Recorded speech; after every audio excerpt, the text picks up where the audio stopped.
ఈ వీడియోలో 3 act structure అంటే ఏంటో చూద్దాం. మీరు ఆల్రెడీ రైటర్ అయి ఉంటే మీకు ఇది ఐడియా ఉండే ఉంటుంది, కానీ మళ్ళీ ఒకసారి మీ బేసిక్స్ రిఫ్రెష్ చేద్దాం. ఏదైనా ఒక స్టోరీని 3 పార్ట్స్గా డివైడ్ చేసుకోవచ్చు.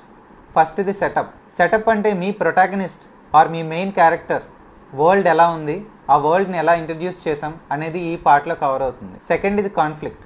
మీ ప్రొటాగనిస్ట్ యొక్క మెయిన్ కాన్ఫ్లిక్ట్ ఏంటి, ఆ కాన్ఫ్లిక్ట్ వల్ల అతని ప్రపంచం అంతా ఎలా ఇంపాక్ట్ అయింది అనేది ఈ కాన్ఫ్లిక్ట్లో చూపిస్తాం. థర్డ్ ఇది రిజల్యూషన్.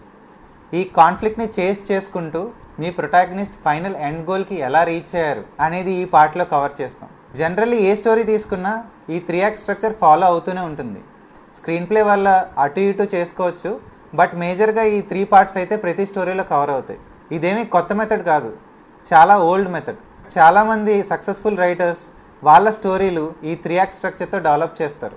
మీ సర్కిల్లో ఎవరైనా బడ్డింగ్ రైటర్స్ ఉంటే వాళ్ళకి ఈ రీల్ షేర్ చేయండి.